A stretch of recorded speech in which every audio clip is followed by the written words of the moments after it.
Hello everyone, and welcome to the Willowfinch Onboarding series. This is going to be a short series of videos that take you through getting started with your Willowfinch and making the most of the tools and data that you can use to find your happy place, the location and properties where you can get the most out of your financial, lifestyle, and other personal goals and needs.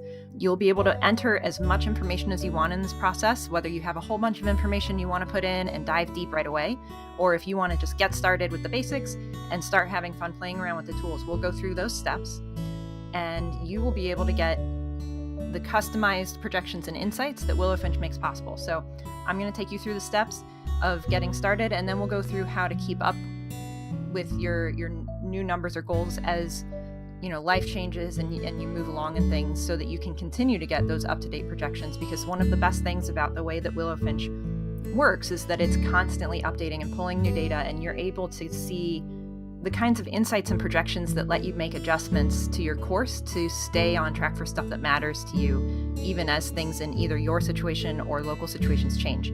So this is the onboarding screen that you'll see the first time you log in. And we do have these pop-up areas that will highlight what to do and help you walk through the steps. So we're going to do those now. And if you ever need any help, please feel free to reach out to the Willowfinch team using the support in the portal itself, or finding us on email or through the contact forms.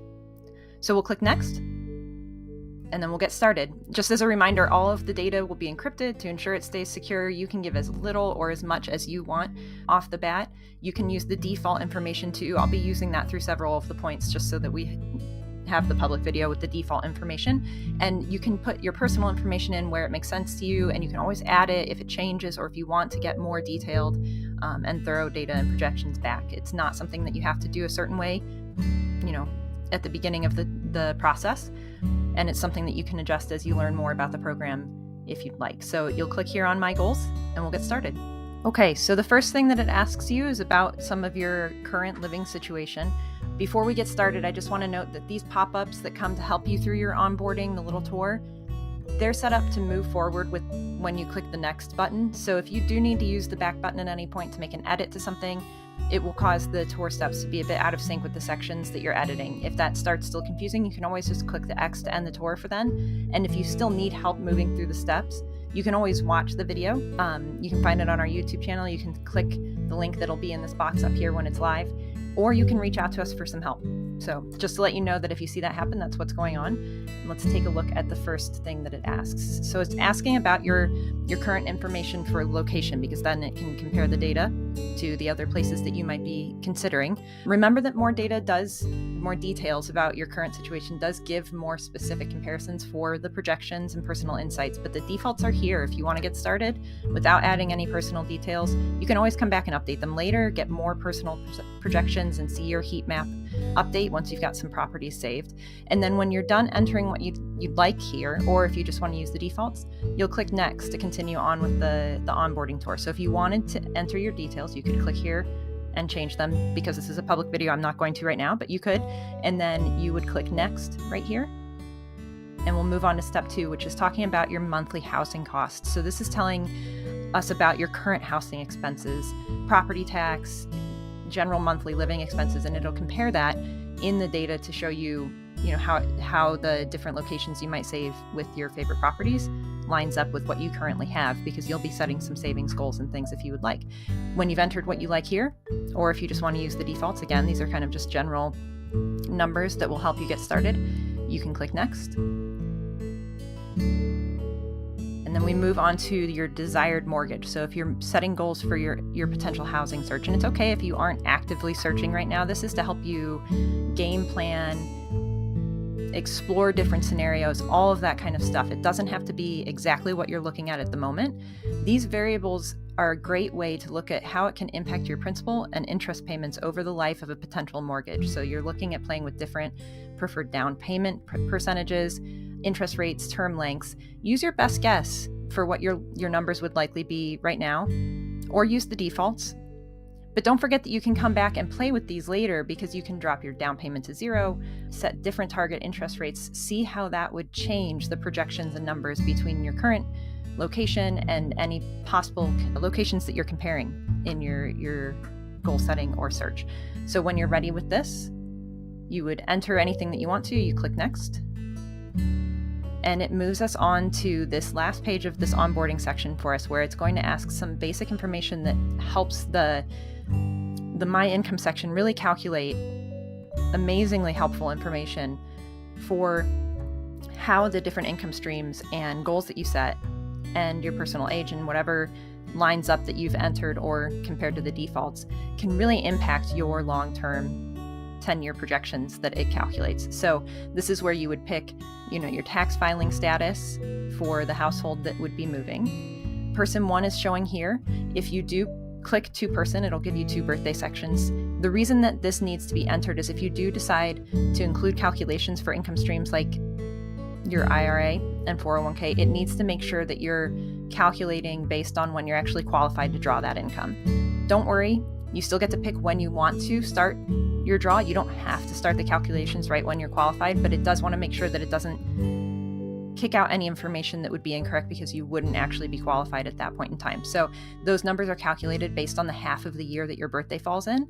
That's why we don't ask specific months or dates, just which half of the year. So you would select that. If you're okay with it, you can always use the default.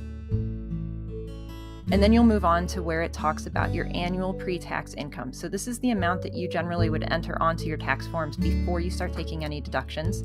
Again, you can always use the default, but you also can come in here and adjust this. So if you see changes in a year and you come back in and want to update your projections, you can do that. If you want to play with what a scenario would look like if you found a different job that had a significantly different income between now and retirement, you could also do that. This is just a great way to look at personalizing those projections for future budget. And then this is your annual target savings. So this is a goal for your monthly budget reduction in the new scenario, typically retirement, but possibly semi-retirement or relocation for a new job or something like that. So how much would you like to save each month in that new location or living situation compared to the annual pre-tax income that you just entered? So this number is really important because it's really what gets the most value out of your property heat maps. It adds 2 of the colors. We have red and green that are the default colors that show if something's, in the red or in the green when it comes to the numbers, but yellow and orange will show you if, how close a property would be getting you towards these saving goals as well, not just the comparison of the total amount. So if you're not sure what to put here and you do still want to have some kind of target savings, you can always start with the common retirement goal of a 20% reduction, where people aim to leave 80% of their current income needs as their retirement income needs because they're anticipating a slightly lower fixed income situation. You can also talk to a financial planner, which we always highly recommend, to find a more specific savings goal for yourself, but you'll put that there. And then you'll let the system know, do you want to be looking at retirement options where you're switching your source of income to something like Social Security, pensions, or a 401k?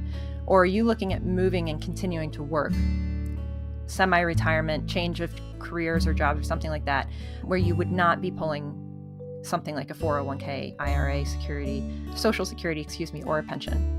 So no takes those incomes out of your projections on the next section. Yes enters them in, and you'll be able to give more details about what that will look like. Same thing here. If you are anticipating needing to purchase health insurance before age 65, you can click yes, and we'll make sure to include that data in your maps and projections for the different locations.